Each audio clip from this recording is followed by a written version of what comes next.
Hello বন্ধুরা, দিদি রান্নাঘর ব্লগ চ্যানেলে তোমাদের সবাইকে স্বাগত। আজ পহেলা জানুয়ারি 2025 সাল, শুভ নববর্ষ সবাইকে। বছরের প্রতিটা দিন সকলের খুব ভালো কাটুক, সবাই ভালো থেকো, ভগবান সকলেরই মঙ্গল করুক। আজকে সকাল বাড়িতে যেমন কাজ চলছিল ঠিক তেমন কাজ চলছিল। আজকে বাড়ির কাজ কিন্তু অনেকটাই এগিয়ে গেছে, মাঝখানে কতটা কাজ হয়েছে সেগুলো ব্লগগুলো আমি তৈরি করে রেখেছি, এখনো ভিডিওগুলো শেয়ার করা হয়নি, পরপর তোমরা কিন্তু রেখে দিয়ে যাবে। তো যাই হোক, আজকে প্রেসার কুকারে চটপট রান্না করেছিলাম বিরিয়ানি, মাটন বিরিয়ানি 1 জানুয়ারিতে। তারপর কিন্তু দারুণ আনন্দ করে সবাই মিলে খেলাম। হোম টিউশন চ্যানেলের জন্য সবাইকে স্বাগত জানিয়ে আমি আমার আজকের ভিডিও শুরু করছি। 1863 সালে 12 জানুয়ারি এক বিখ্যাত দত্ত পরিবারে স্বামী বিবেকানন্দ জন্মগ্রহণ করেছিলেন। তার পিতা বিশ্বনাথ দত্ত ছিলেন হাইকোর্টের উকিল এবং তার মায়ের নাম ছিল ভুবনেশ্বরী দেবী। এটা তো আমরা কম বেশি সবাই জানি, কিন্তু স্বামীজির জীবনের বেশ কিছু অজানা তথ্য আজ আমি তোমাদের সামনে তুলে ধরব।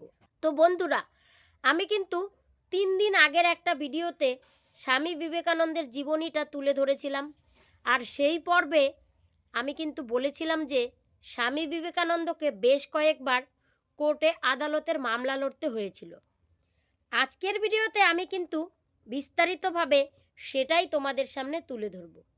কি সেই কারণ, আর কেনই বা আদালতের কাঠগড়ায় দাঁড়াতে হয়েছিল স্বামী বিবেকানন্দকে, আর আদালতের কাঠগড়ায় কি কি প্রশ্নের মুখোমুখি হতে হয়েছিল এবং তার উত্তরেই বা তিনি কি বলেছিলেন, এমনও আরও বিস্তারিত অনেক ঘটনা স্বামীজির জীবনী সম্বন্ধে।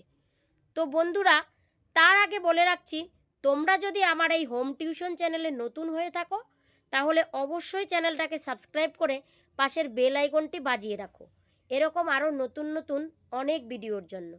চলো তাহলে শুরু করা যাক। স্বামীজির পূর্বপুরুষরা ছিলেন বর্ধমান জেলার রাঢ়ী কায়স্থ। কলকাতা কালনা মহকুমার দড়িয়াটোনা গ্রাম ছিল তাদের আদি নিবাস। তার এক পূর্বপুরুষ রামনিধি দত্ত কলকাতায় চলে আসেন। রামনিধি দত্তের পুত্রের নাম ছিল রামজীবন দত্ত। রামজীবনের তারপর সন্ধ্যার দিকে কিন্তু এই ভিডিওটা আমি অলরেডি হোম টিউশন চ্যানেলের জন্য শেয়ার করে দিয়েছি।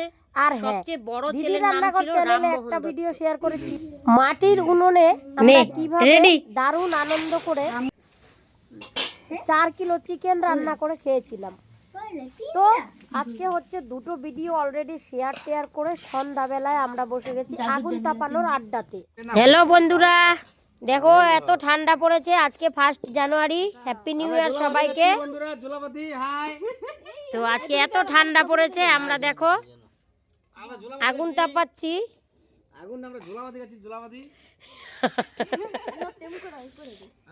আর এদিকে আমার ভাই দেখো চাল ভাজবে বলে চালে কিন্তু লবণ আর একটু জল দিয়ে মেখে নিয়েছে। কড়াইটা আমাদের পাল্টি হয়ে যায় মাঝে মধ্যে। এই দাও তেল দাও তো ফোন পাল্টি খায়, দিদি কড়াই পাল্টি খায়, এই হুলা দাও নিচে না, এই বাসটা এমনি একটা বউ না দিলো না। আরে উনানটা তো ভালোই গো, এই চিত্ত পিঠা বানাইলাম এই উনান, ওই যে আইজন কি বলে দেখো সেম টু উনানের মতনই লাগতেছে না? দেখা ফাইল দেই আছে আইছে পুরো নি আমার হুলা তো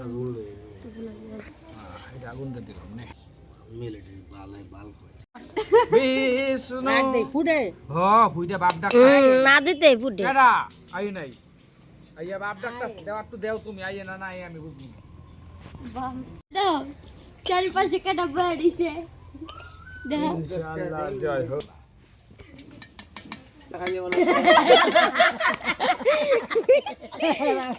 ও চাইল বাজা ফুইরে যাইতেছে ইনশাআল্লাহ উঠতাছ না না তুই জানো মগা আমার মুডা হলো কই পিকনিকে মনে খাও এই দাও হুলা দাও হুলা মিনি একটা প্যাস লাগা।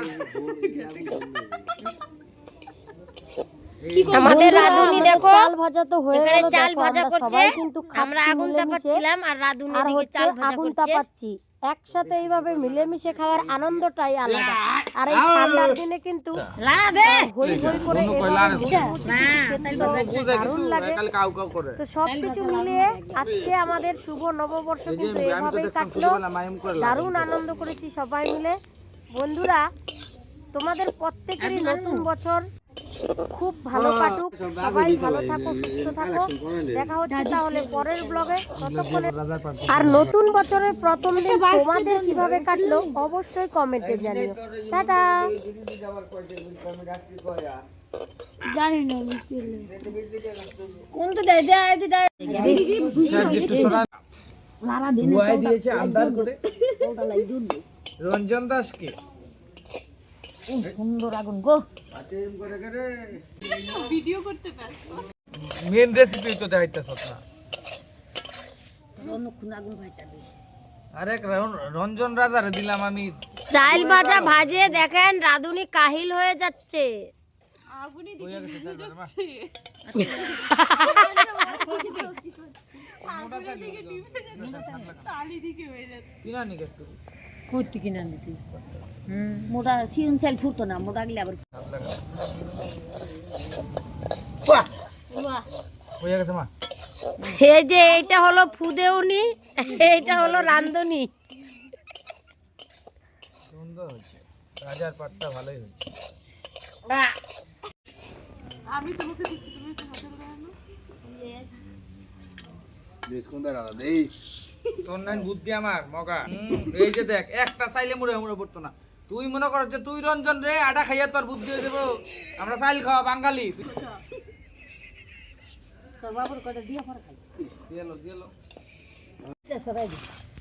বন্ধুরা, আমাদের চাল ভাজা রেডি। এখন আমরা আগুন তাপাবো আর বসে বসে চাল ভাজা খাবো। এইটা গাছের ইসের সাথে লেগে যাবে একবারে। এই এত খোনা মারটাই দুয়াইতেছে। এটা বদি লেগা। আমাগো বদি লেগা। এইদিকে একটু গাছে না। যা মন্ত যা সব বদির কাছে চলে যা। ওং নমো দং ওং কালী চং চং ঝং ওং কালী যা ভিডিওটা হয়তো যা সব যা। আল্লাহ মিনার ভাই যাইতাছে ব্যাপারটা কেমন হয়েছে দুয়াগুলা? টাইম বুঝে দিছি তোমার দিকে। এই যে দিছে নষ্ট করে দিয়েছে। চাল ভাজা আমাদের মাখা হয়ে গেল। দেখো এখন আমরা খাবো আর আগুন তাপাবো। পেঁয়াজ আর কাঁচা লঙ্কা সর্ষের তেল দিয়ে মাখা হয়ে গেল। এখন এই ঠান্ডার মধ্যে চাল ভাজার সেই টেস্ট, আর সঙ্গে হচ্ছে আগুন তাপানো। আর আমার দিদিকে চাল ভাজা লবণ দেবো কম কইছি না হ্যাঁ সিং নিরঞ্জন দাম আমি না, আমি সবাই কেন তোরা সবাই চাল ভাজা খাচ্ছি, দারুণ টেস্টি।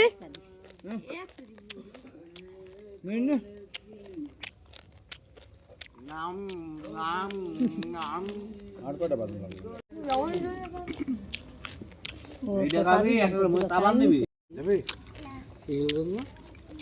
ভিডিও করতে হাই কর। হাই বন্ধুরা।